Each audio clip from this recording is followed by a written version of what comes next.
Richard Buster Keenan was born on September 15, 1960 in Two Buttes, Colorado. He was referred to as Dick by his grandparents, aunts, and mother. His brother and cousins knew him as Richard, but everyone knew that when they called the bookstore, they should ask for Buster. When Richard was 2, his great-uncle Claude Book, yes, his mother's maiden name is Book, decided to give the young man his first horse. Claude took the back seat out of his Chevy sedan, loaded in the pony, and brought him to Richard at his grandmother's house. When Claude unloaded the pony into the front yard of Grandma's house, Richard was ecstatic, but inside Grandma was quite upset. The pony was eating her plants and knocking over her pots on the porch. Richard spent his early years in southeastern Colorado, where his family raised cows and grew wheat. When he was school-aged, his parents moved to the panhandle of Oklahoma, where his stepdad took care of cows. It would seem natural that raising cows would be in Richard's future, but the family was not surprised by his choice of careers. At parades, rodeos, or just about anywhere a crowd gathered, if Richard wasn't sitting close by reading, he was out with his wagon and suitcase selling comic books or paperbacks to whoever was interested. He never lacked money for the next edition. Some ramblings from the youngest cousin. Richard was 10 years older, so he never had a lot to do with me when we were young. I, of course, looked up to him. He knew things and got to do cool big kid stuff like camping with the Boy Scouts and driving trucks during wheat harvest. My childhood memories of Richard are many, but a common memory is of Richard with a book. If he was filling up the water truck to haul water to cows, you'd find Richard in the shade reading a book while he waited for the tank to fill. If he rode with him to town with a load of wheat, as soon as you stopped in line at the grain elevator, Richard took out a book. I suppose it's very fitting that he found a home at Boulder Bookstore. Richard attended Oklahoma State for 3 years before moving to Boulder in the late 80s, and it wasn't long after that he began his bookselling career on November 7, 1988, and came to be known as Buster. He was an integral part of Boulder Bookstore right up until his death on March 31, 2022.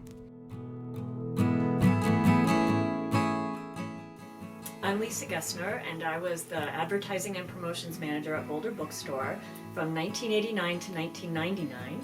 And so I worked with Buster during roughly his first decade at the store. And it was a tough time for booksellers, especially independent booksellers back then. There was this upstart guy in the Pacific Northwest who started this company called Amazon, sold books online, and we're all thinking, why would you want to buy a book online? Don't you want to be handling the books? And it was a whole new thought for a lot of us. And then Borders moved into Boulder, and Barnes & Noble moved into Boulder, and so we found ourselves fighting for our lives, quite frankly. And so what do you do when your industry is facing that kind of pressure? Well, it's adapt or die. You need to figure out how to change, you need to evolve, and you need a certain kind of person to do that. You need people who don't say, I don't know how to do that, I'm afraid to innovate. You need someone who's going to say, I can do that, yep, I can do that. And so we had to roll with where things were going. And so one of the things we did was focusing on technology, and that's where Buster came to the fore. I remember our first email address was boulderbk@aol.com, which seems really funny to think about now.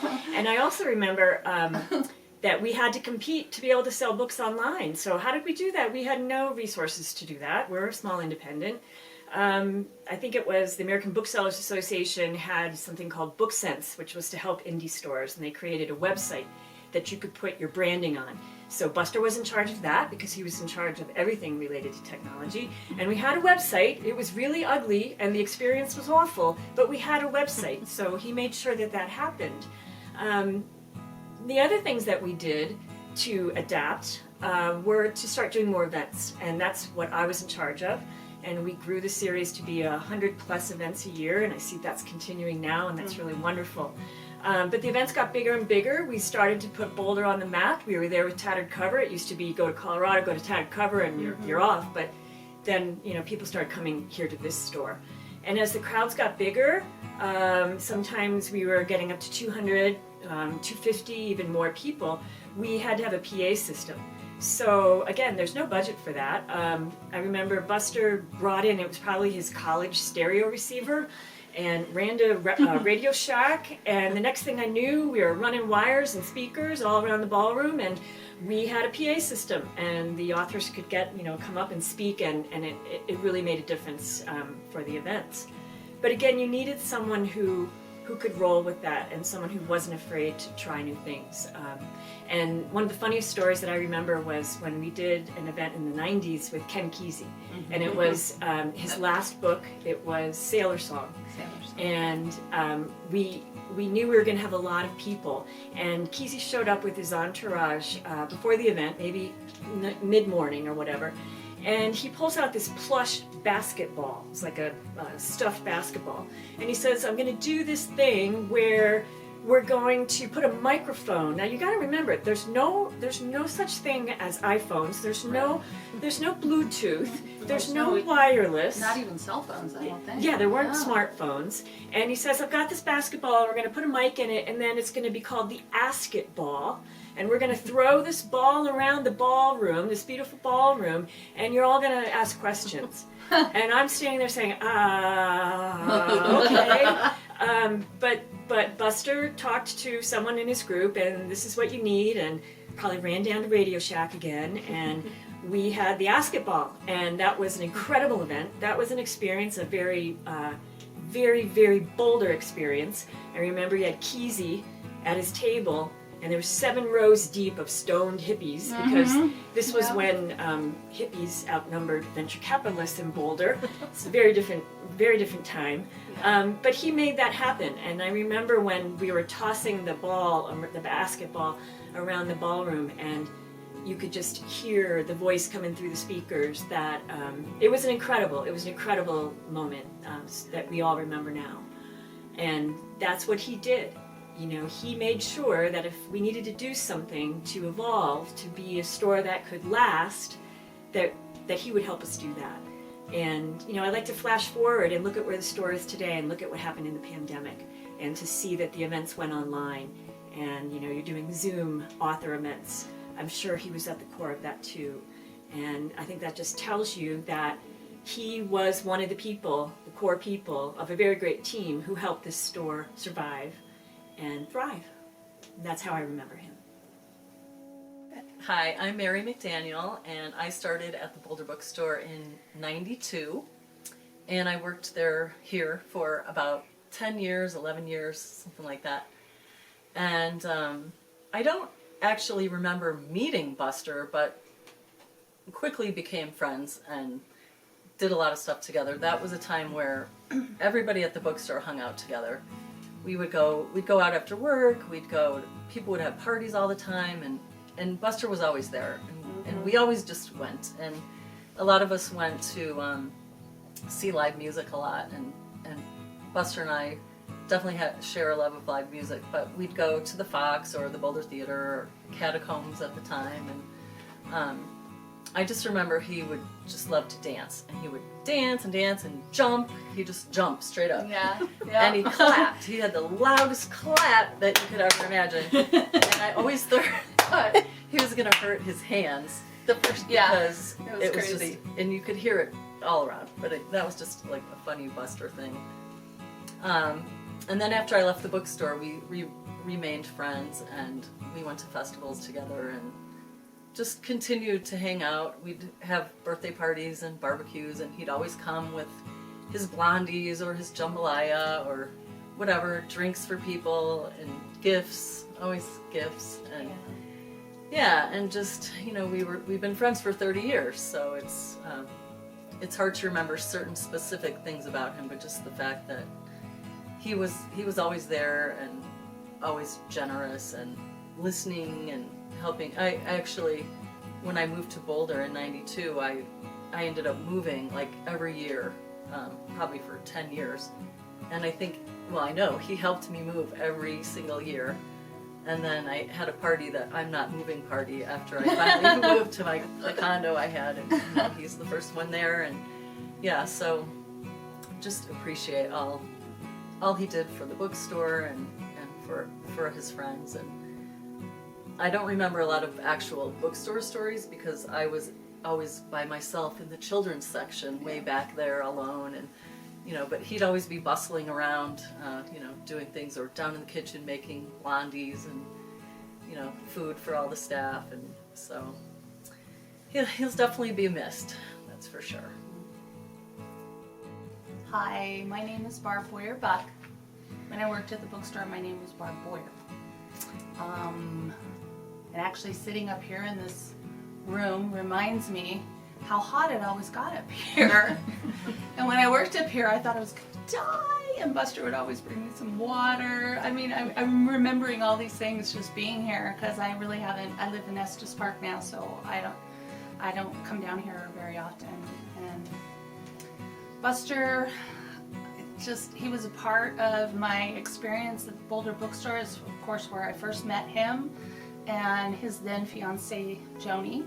Joni was the manager at the time. But I worked with Buster at Boulder Bookstore too, which was located over by McGuckins for a little bit. But then I came back here to be the floor manager. I worked here from late 1990 to about the end of 93, 94, something like that. Buster was always helpful. I'm a little less so now, but I was very high-strung when I was younger, and he was just so, he always calmed me down, and he always, he was always lent an ear to me when I needed to vent, and, kept me peaceful, kept me on the right path at work. Kept you fed? Kept me fed, oh my goodness, too well. And I loved going to see live music as well. And so Buster and I remained friends for 30 years. And when Mary called me and told me the news about Buster, I was so shocked. I couldn't take it in, because Buster was such a constant part of my life and so many of my friends' lives. And he was kind of like the glue that kept us together. And he didn't change much. He was always Buster, and he was always, always brought big cases of beer and coolers full of stuff, right? That had so many things in it. And he was just a wonderful, wonderful friend. And I will miss him forever. We probably heard a lot about how generous Buster was, but it was really true. When I left the store after 10 years, we all went out that night to the Rio. And when I arrived at the Rio, there was a huge ceramic tub that he got at Costco, I'm sure, because it was his favorite place. Yeah. And it was full of roses, a beautiful fuchsia rose. And there were a dozen roses for every year that I worked at Boulder Bookstore. So there was more than 100 roses in this tub. And no one's ever done anything like that for me since. If my husband's watching this, take note. But that was just the kind of man he was. He would spare no expense to make sure you felt special, make sure you felt loved. And that's something I'll never forget. And speaking of flowers, there was probably a party in the 90s, it must have been the early 90s, just right over here, about a block over, a couple people that worked here. And I just remember Buster running down the street, going to get flowers, and maybe he even had a flower in his teeth, running down the street. You were saying, where did he go? Flowers. Where did he go? He went to get flowers. Next thing you know, he's running back. Right. I was working at Fulcrum Publishing when Lisa Knudsen invited me to join the board of the Mountains and Plains Independent Booksellers Association as publisher liaison. Buster was also on the board at that time, along with such luminaries as Kathy Langer and Susan Bott. We had some great times together with Buster bringing his homemade cookies, and sometimes I'd supply the Bloody Marys. I think Buster thought I was a bit wild, and it was confirmed when he gave me 2 pins for my motorcycle jacket. They read, "She kept the engine running," and "Sometimes she was wicked." I still have those pins and remember him fondly. Rest in peace, Buster. I met Buster about 30 years ago when I started working here at the store. I was at the main location as a bookseller, and Buster was at store 2 as the manager. And really how I got to know him those first few months, maybe 6 months to a year even, was when we attended parties together. I was hired around the same time as Mary McDaniel, who became a great lifelong friend of Buster's. And we would go to these parties, the staff would have parties around town. different people's houses back when the staff could live close to the bookstore, and Buster would always bring a big cooler of drinks. It didn't matter who was hosting the party, how many drinks were already there. Buster would have this big cooler of drinks that he would always bring to every party. And if you stayed at the party late enough, which I didn't do all the time, but I did enough, Buster would, start howling and yipping like in joy almost at the end of the night. And that's how you knew, like, maybe it was time to go home. Buster is now howling and yipping. He had this just joy of life, and I think it would just come out in those moments. I remember the Christmas parties we used to have. We used to have kind of these elaborate Christmas parties, and sometimes we'd even have a band there. And again, as the night wore on, suddenly you would see Buster out on the dance floor, kicking it up, and that was certainly a sight to see. For me, Buster was a partner. Buster was a comrade. I often got crazy ideas that I wanted to do at the bookstore. I'd hear some other store somewhere else was doing something, and I would be like, hey, I wonder if we can do that. And everybody in the store would be saying, no, that's crazy. That's going to be too much. That's going to be too much. And then I would kind of, at the end of everybody saying no, go down to Buster's office and say, Buster, what do you think? Like, is there a way we can make this happen? And more times than not, he was willing to entertain it, and he actually was able to realize some of these things. And, I think it made the store a better place.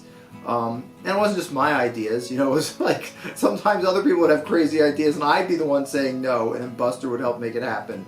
And, so he was always trying to help out around here. He'd come upstairs, every couple days, he'd be up for something else, and he'd be like, well, what can I do for you, And so those are really my memories of Buster, is just somebody who, was always looking to help, was always up for a challenge. I think he really enjoyed when I brought him some crazy idea, and he'd be like, all right, let me see if I can figure this out. And that's what I miss about him, is having this comrade, this partner, this person who was kind of in the trenches of these bookstore wars for the last 30 years. And so here's to you, Buster. I miss you terribly. When I think of Buster, I think of his smile and his deep, powerful laugh. He was kind and welcoming to me when I saw him in the store or at book events. Buster and I were on the MPIBA board together sometime in the late 90s. I was laid off from my job at Random House during that time, and Buster was encouraging and supportive. I met with him a few times to sell him computer books in the early 2000s, and always learned a great deal from him. He was a kind, gentle, thoughtful person. My name is Liesl, and I've worked at the store and with Buster for about 25 years. I first started in 1993, and 94. And my first memory of Buster is that my first shift was at the second store, so we had two stores. It was next to McGuckin's, which also felt appropriate now that I know Buster better. But when I first arrived there, I was sort of like wide-eyed and kind of in shock because I'm a bookseller now. Jose, I kind of made it. And he handed me a report and told me to inventory mysteries, which was sort of my first clue that A, he was very particular and meticulous and liked processes, and B, that bookselling was not sitting around and reading a book, and that it was full of reports and finding things and answering phones and things like that. So I thought that was a really great introduction to both Buster and bookselling in general, and throughout the years it's sort of continued that way. He's always sort of been such a presence and such a big help for everything. We have sort of this running joke that I have a propensity for breaking things electronically. If I walk by a phone, or I'll just pick up the phone and for some reason it doesn't work. And the first person I always called was Buster. When I got the phone, I had to actually physically go to him because the phone wouldn't work. Or I would delete whole reports and all sorts of things from the computer. And it sort of became a running joke when anything broke. He's like, did you touch it, Liesl? I'm like, yes, maybe I did, maybe I didn't. And it's gone on for, the 25 years that I've worked here. So I will always cherish that and always remember Buster kind of being the wingman and helping me fix up all of the mistakes that I made in my career as a bookseller. Another memory is, or another thing that I know about Buster is his incredible devotion to the store itself and to the store's family. I think he thought of us as all as part of his family, because he would show up at parties and he always made sure that everybody had the appropriate cocktail or soda or whatever it was that that person drank. Like, he knew what everyone drank, and sort of midway through the party, you know that things were getting so exciting and so fun for him, because he would start clapping and occasionally he would howl, which was startling at first, but then as I went to more bookstore family parties, I realized that that was just his great way of expressing how happy he was to be there and be included in taking care of his family, so to speak. I think my another big memory, because we talked about his generosity, which is a kind of a recurring theme. One of his generous movements to me was that after I had my kids, I was still working at the store, and he would offer to go down to Costco. He'd say, "I'm going to Costco, do you need anything?" And so he would pick up diapers for me, which I thought was above and beyond any sort of duty of a manager or any sort of thing. And that was a real friendship sort of thing that he did for me. And he always made sure that I had Skittles, because one particularly grueling Christmas season, he was handing out candy, as he usually does, and I picked the Skittle ones because I was like, I love these so much. And all throughout that whole Christmas season, he would walk by and make sure I always had Skittles down. In fact, one of the last things he gave me was a packet of Skittles, and so I cherished that for a little while. I ate it very slowly, one at a time, instead of the whole thing in my mouth like I normally do. So I will always cherish that for him. My heart is broken with the news of Buster. At my first trade show in 1999, he was there with brownies and a kind word. Booksellers can be a daunting bunch, and I've always felt like he was one of my first friends in the industry. My guess is many people felt the same way.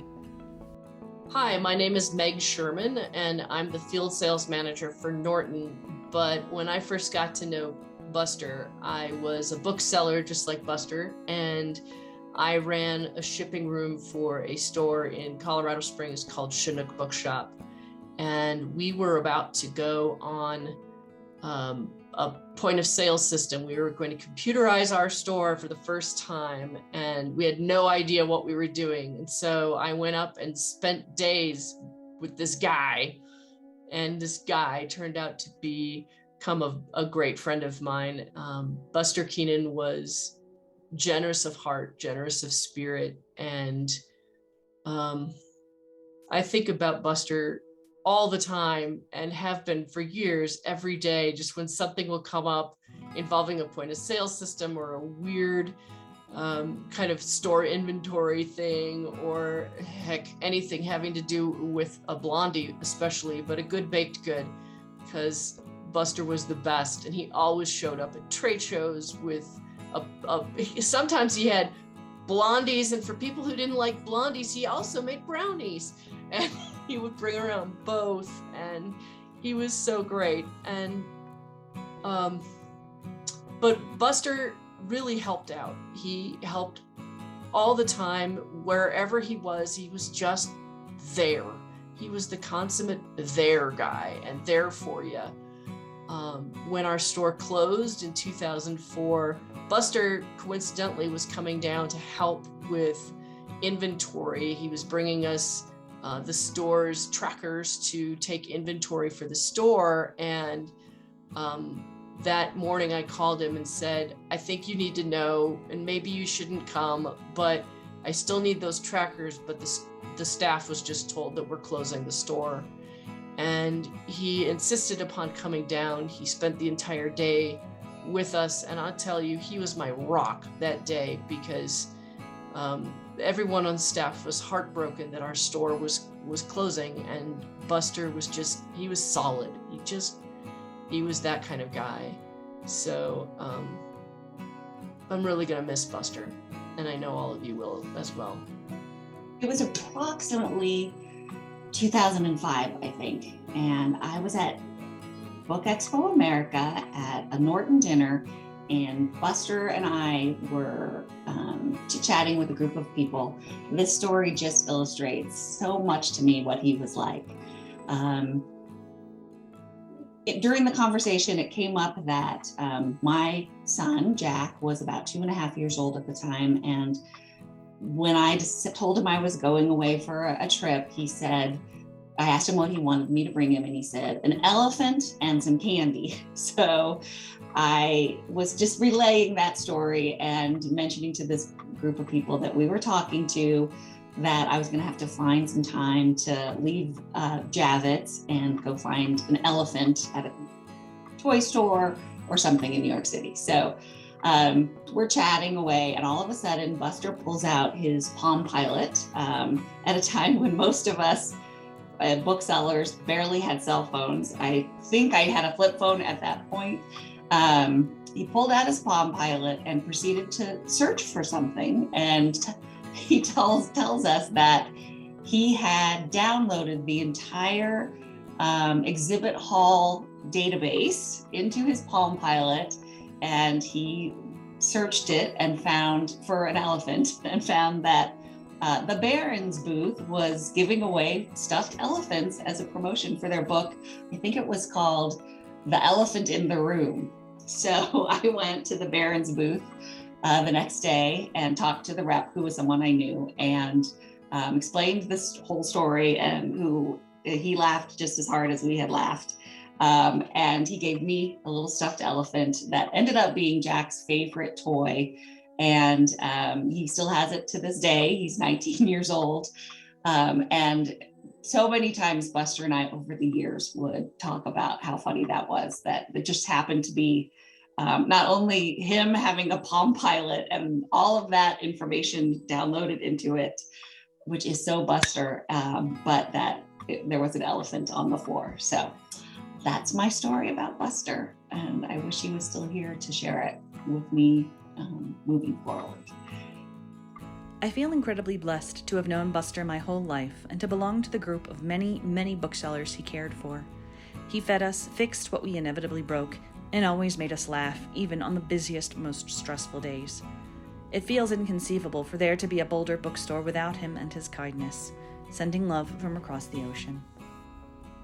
My name is Luann Harris, and I worked in the business office at the Boulder Bookstore from 2005 to 2017. Now, Buster spent a lot of time in the business office with us, so I got to know him quite well. And when Stephanie asked me to make this video, I was trying to figure out what to talk about. And it was so easy because Buster's language of love was giving. Whether it was making baked goods for the booksellers, doing seasoned tater tots, seasoned popcorn, or bringing back half gallons of Brahms ice cream from Oklahoma in the back of his trunk, he was always out to make somebody else feel good and to be happy. And I was actually no exception. He gave me many, many things over the 12 years that I was at the bookstore. The first thing he gave me were these Christmas lights that were about this big. They were really big. They were like the old retro light bulbs, and you staked them into the ground. And he gave me those probably the first week I was there. And my son was 12 at the time, and he thought those were just the bee's knees. He thought those were the greatest thing that he had ever seen. So we used them for a long time, probably 5-7 years till they fell apart. And every year we put them out, we thought of Buster. That was a really sweet thing. He gave me a lot of jewelry over the years. I have this, you can't see, but it's this ginormous amethyst necklace that he gave me. Amethyst is my birthstone, and it's a really big, heavy necklace. And I've never actually worn it because it's really heavy. But he gave me this. This was probably the last thing that he gave me on my birthday. Apart from all the jewelry he gave me a waffle iron. He gave me probably 12 pair of reading glasses.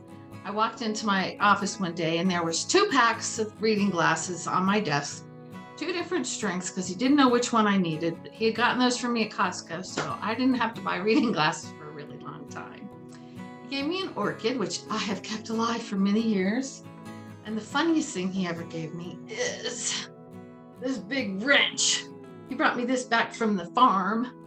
Not sure exactly why, but I love it. I have it in my office, and I just think that's the funniest gift he ever gave me.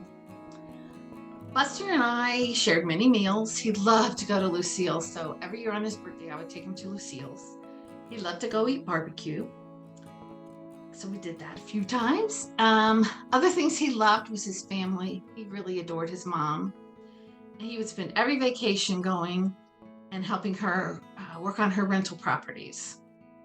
So he was just a sweet, giving guy. And this is where I want to say that life just isn't fair.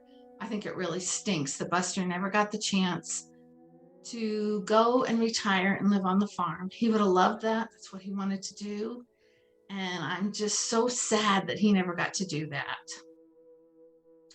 Buster was crazy.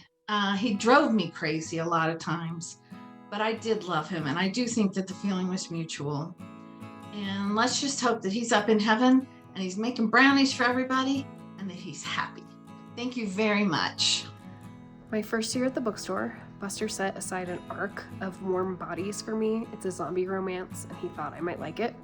I still have it, so he was right. That was the first time I felt like not just an employee of a bookstore, but a member of a community, and I think that was Buster's superpower, making me feel like he belonged. Rest in words, Buster. To get this book wrangler job, I had to face the gauntlet of a dreaded interview. I felt my shy introvert anxiety walking into a bookstore I adored. When Arson introduced me to two dudes named Buster and Lee, I wondered if they were an old-school comedy duo or if I was joining some sort of nerd circus. I soon realized Buster was the helpful uncle type and Lee was the amusing curmudgeon. They would teeter-totter back and forth with their stories. After these two ringleaders helped hire me, I got used to the heavy lunchtime silence in the break room. Back then, Buster, Lee, Warren, and the other old-timers sat around the table reading books or doing crossword puzzles without speaking or even looking up. Buster was the only one with an e-reader at a time when we thought e-readers and the A word might sink the ship of independent bookstores. But then he was our IT guy. He kept our boat afloat every day. He cooked us Cajun rice and beans. He bought us extra French fries from Mustard's Last Stand. Buster fixed our problems. So of course Buster could read any way he wanted, e-reader be damned. On far too many shifts, his name flew into my mind. A silent battle cry of, "Buster, help!" before I found a phone and called his desk to ask various sad Luddite questions. And as we all know, Buster did help. As much as he could, and more. Or as Harry said one time, Buster is great and a super nice guy, but if you're in a hurry, just be careful. He might tell you the exact history of the microchip when you ask a simple question about how the hell Computac works. Right now, one story of Buster helping stands out to me. When we hosted Richard Ford for a last-minute event, the Pulitzer winner showed up in his cantankerous best to a limited audience in the ballroom. As he read, his voice rose due to the fierce winds outside. A fan right above Richard's wise brain began to sing along to get crazy loud. We heard plastic flapping, probably from a recent leak repair. While I cringed, Buster climbed onto the roof and wrapped up the fan with packing tape. Buster, our kind-hearted, awkward hero, who scurried out of our way when we crossed paths in tight spaces, who humored me every time I brought him mysterious crap from the annex that might imply shoplifting. An empty caramel wrapper with a note, as if he would watch through all the camera footage for the last week to catch the candy burglar. But then, maybe he did. And more recently, he flagged me down to give me my holiday bonus check. When I mumbled about feeling guilty since I boycotted the Christmas madness again, when maybe I didn't deserve the bonus as other booksellers did, he said, "You deserve it as much as anybody." To the compliment, I gave a skilled deflection by saying, "'Cause I'm crazy enough to still be working here?" To which Buster answered in the same way when asked if David bought more lamps, with that upbeat farm kid tone, "Uh-huh." When he handed me my check, I thanked him as I was always thanking him, and he was always replying, "Sure." Thank you, Buster. We miss you and your outstanding heart. Your death is a problem we cannot fix. We can only lean into the silence every time we want to pick up that old school phone and call you, as we hope the phone will still work, even somehow, without you here. You gave us more than you'll ever know. And though it doesn't feel possible, even as metaphor, we can only hope that we somehow gave you enough in return. If only the store helped keep you afloat through those fortunate years when we still drifted by you, carrying baskets full of books. So I started at the store in 2006, and I was hired directly into shipping and receiving, which is a bit of a unique situation since most people at the store start out as a bookseller, and you get to know the other booksellers, and you've got shifts with a bunch of different people.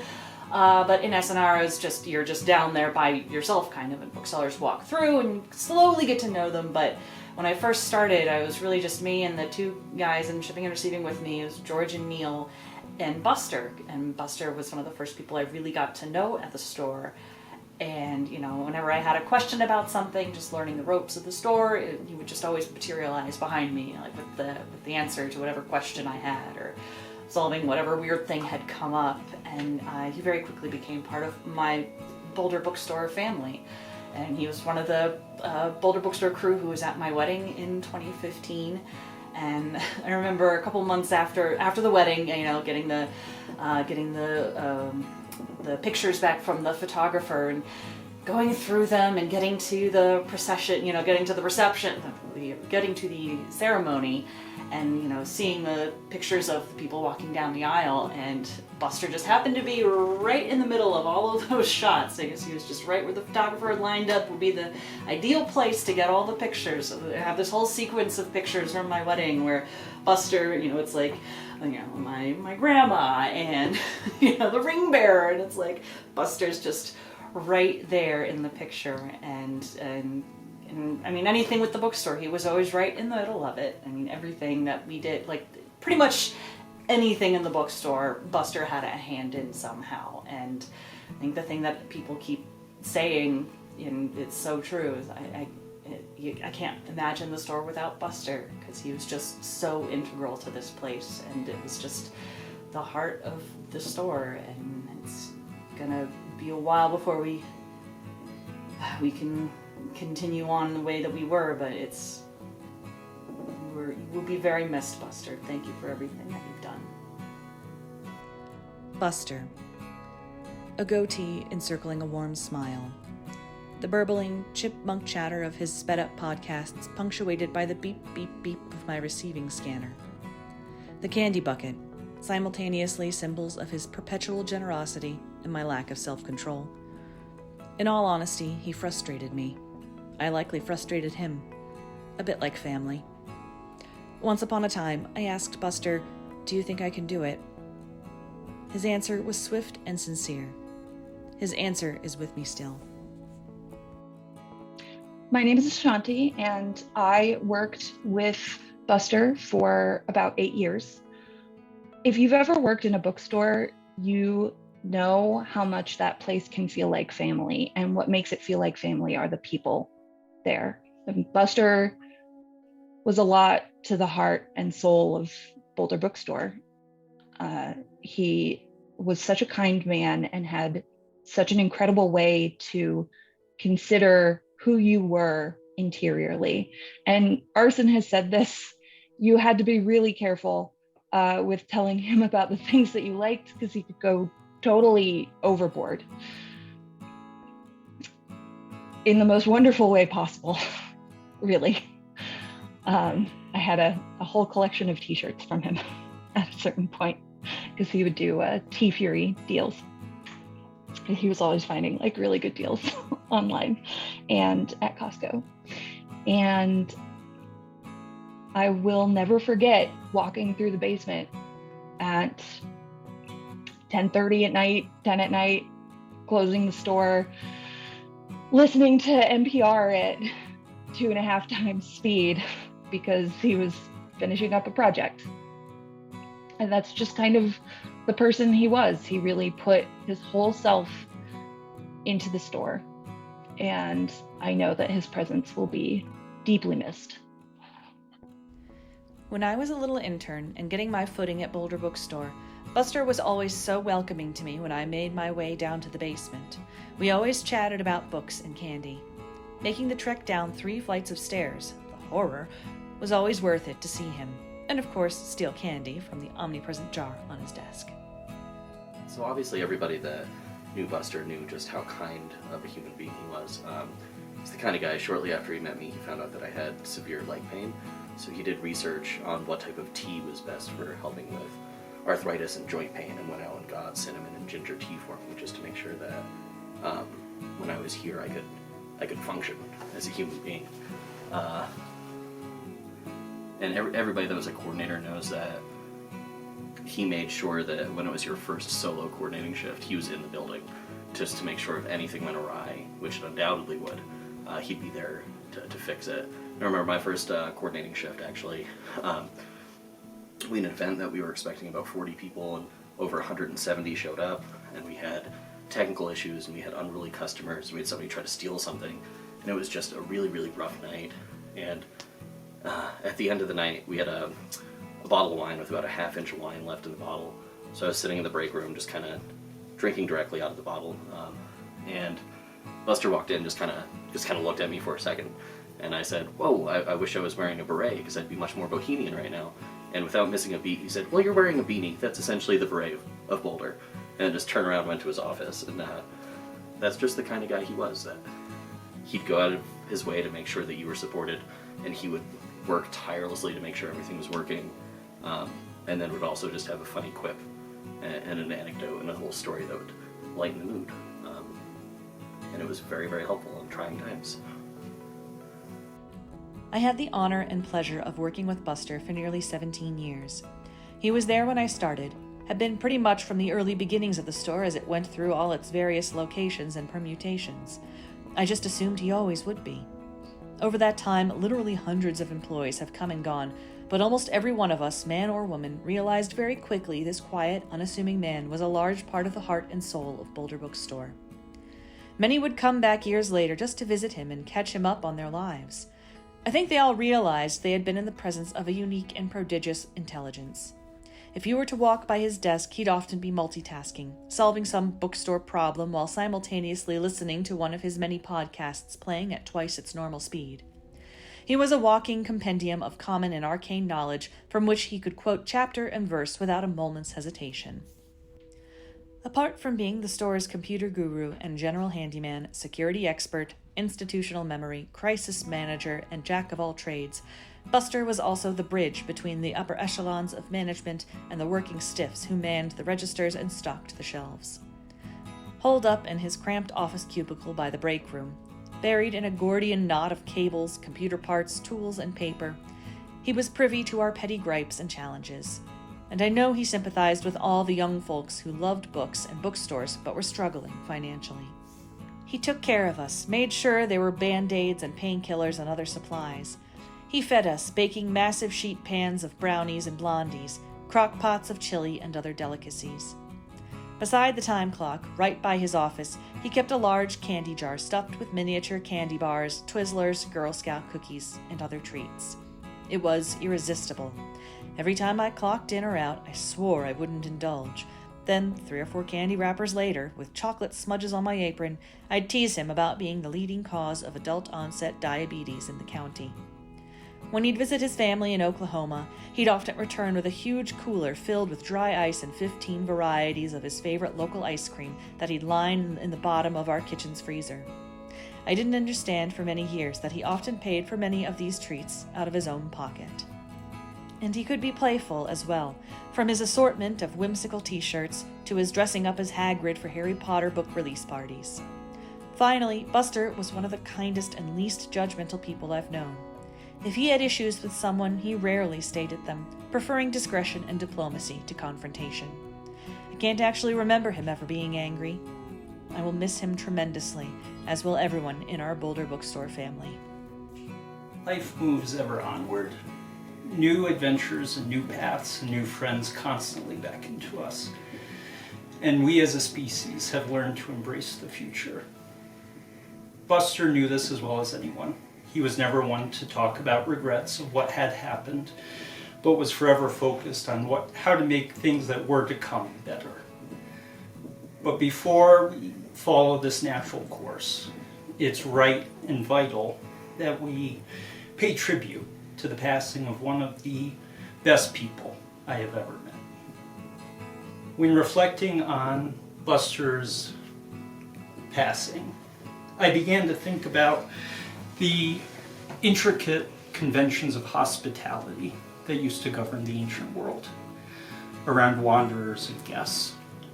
The world's myths tell us that even the greatest chief and the greatest kings didn't deny a supplication for comfort and protection out of respect for the hidden divinity or wisdom that resided within. This is quite translatable to our experience here at the Boulder Bookstore.